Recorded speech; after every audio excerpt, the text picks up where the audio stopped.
Dear students, welcome again. তো এখন এই সেকেন্ড ভিডিওতে আমি তোমাদের সাথে যেটা নিয়ে আলোচনা করব সেটা হচ্ছে সেশন 2, যেটা বাস্তবতার ভিন্নতা। অর্থাৎ আমরা সোশ্যাল মিডিয়া অর্থাৎ ইউটিউব অথবা অথবা সংবাদ মাধ্যমে যা দেখি অথবা যেসব খবর শুনি অর্থাৎ মিডিয়াতে যা দেখি, গল্পে অথবা মুভিতে যা দেখি, নাটকে যা দেখি, বাস্তবতা কি আসলে এক? অথবা সংবাদ মাধ্যমে আমরা যে খবরগুলো পড়ি, বাস্তবে আসলে সেগুলো কি এক? আসলে কি বাস্তবতা কি ভিন্ন না একটু? রিয়েলি আসলে আমি কি দেখি? দেখা যায় অধিকাংশ সময় আসলে সংবাদ মাধ্যমে যা দেখি, সোশ্যাল মিডিয়াতে যা দেখি, বাস্তবতা আসলে সম্পূর্ণ ভিন্ন। আসলে কতটুকু ভিন্ন সেটা আমরা বোঝার চেষ্টা করব। আচ্ছা, এখানে কিছু পড়া আছে, সেগুলো তোমরা একটু পড়ে নিবা। রিডিং পড়লে তোমরা নিজেরা রিডিং করতে পারো, পড়বা। এখানে কিছু প্র্যাকটিক্যাল আছে। প্র্যাকটিক্যাল হচ্ছে তোমার কীভাবে ভয়েস রেকর্ড করা যায়, ভয়েস কমান্ড দেওয়া যায়। এটা আমি করি নাই তো বোধহয়, আমি আশা করি করব। আচ্ছা, এখানে কিছু কথা লেখা আছে, দেখো পৃষ্ঠা নাম্বার 7-এ। আমরা জানি, সরি,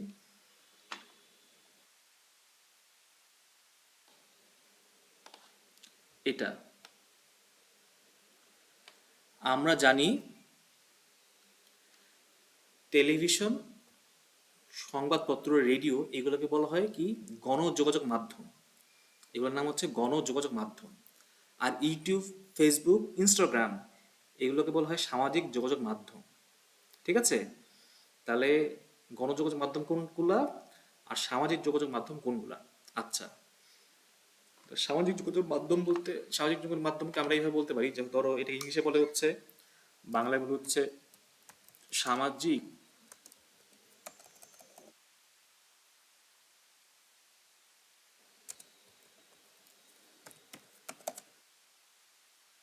সামাজিক যোগাযোগ মাধ্যম। আর ইংলিশে বলে হচ্ছে সোশ্যাল মিডিয়া। সোশ্যাল মিডিয়া বলে এটাকে। আবার আবার কেউ বলে যে সোশ্যাল নেটওয়ার্কিং, জিনিসটাকে বলে সোশ্যাল নেটওয়ার্কিংও বলে। হ্যাঁ, আচ্ছা, দেখো শেষ লাইনে লেখা আছে, আর ইন্টারনেট ব্যবহার করে যে কোনো যোগাযোগের মাধ্যম হচ্ছে নিউ মিডিয়া।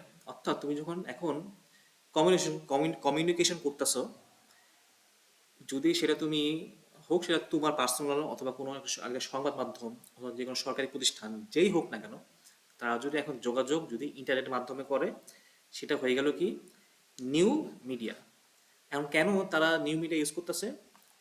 এটার উত্তর আছে হচ্ছে আহ, এই যে কি উদ্দেশ্যে, এই প্রশ্নটা কিন্তু ইম্পর্টেন্ট। তোমরা আরো খেয়াল করছো যে আমি যে নোটটা তোমাদের দিয়েছি সেখানে যেগুলো হচ্ছে স্টার মার্ক করা, সেগুলো কিন্তু ইম্পর্টেন্ট। হ্যাঁ, কি উদ্দেশ্যে সব গণমাধ্যমের একটি অনলাইন ভার্সন বা নিউ মিডিয়া তৈরি করা হয়?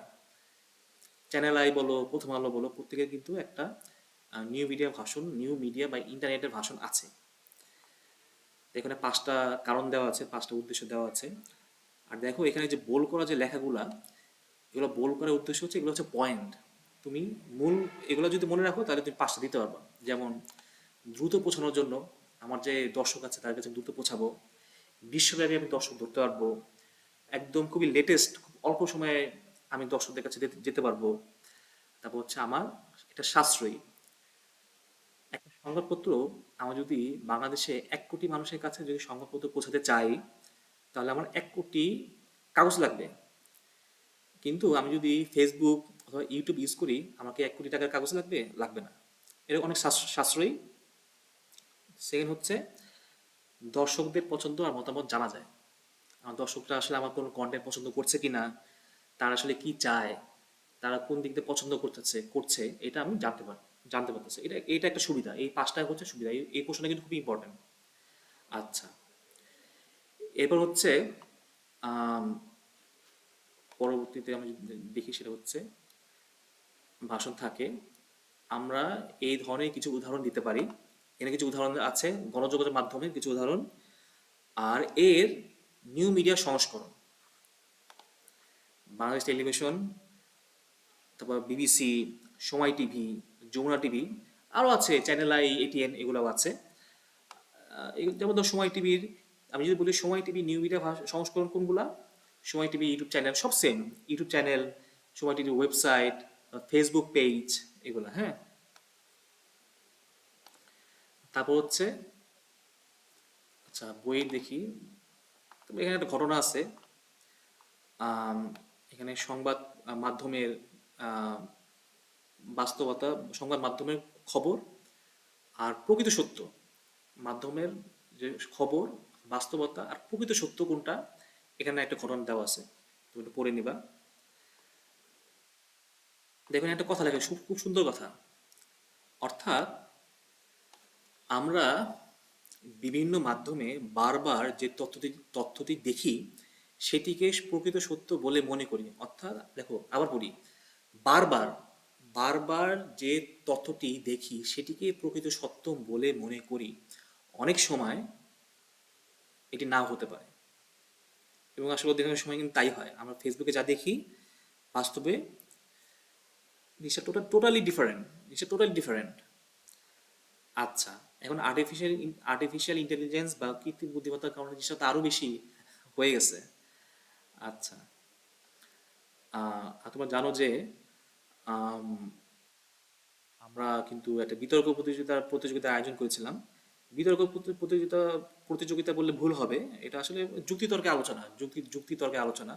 এই যুক্তিতর্কে আলোচনার মাধ্যমে আমরা আসলে যে জানতে পেরেছিলাম সেটা হচ্ছে যে সোশ্যাল মিডিয়া ভালো নাকি গণযোগাযোগ মাধ্যম ভালো, সেটার সেটার একটা উত্তর কিন্তু এখানে আছে। সেটা হচ্ছে এই যে গণযোগাযোগ মাধ্যমের সুবিধা ও অসুবিধা আর সোশ্যাল মিডিয়ার সুবিধা এবং অসুবিধা।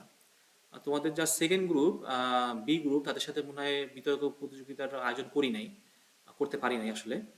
সমস্যা নেই, এখানে আমি উত্তরগুলো আমি দিয়ে দিছি। এটা যদি মোটামুটি পড়ো, এখানে তুমি গণযোগাযোগের মাধ্যমে সুবিধা অসুবিধা জানতে পারবা, সোশ্যাল মিডিয়ার সুবিধা অসুবিধা জানতে পারবা। আমি যেভাবে তো প্রশ্ন করি, আমি যদি বলি যে সোশ্যাল মিডিয়া আর গণযোগাযোগ মাধ্যমের পার্থক্য কি, উত্তর এখানে সব দেওয়া আছে।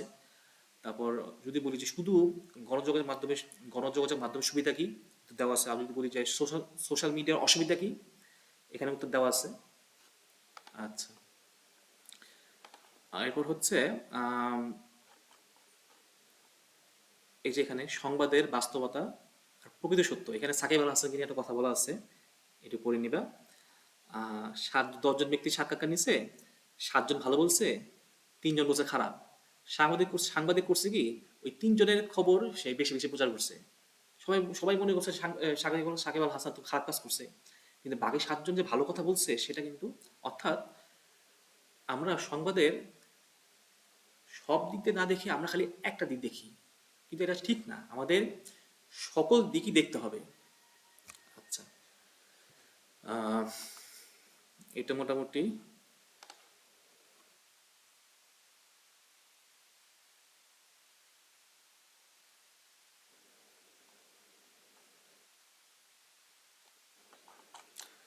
আম, আমি মনে করি এই ভিডিওটা এই পর্যন্ত থাক, ঠিক আছে।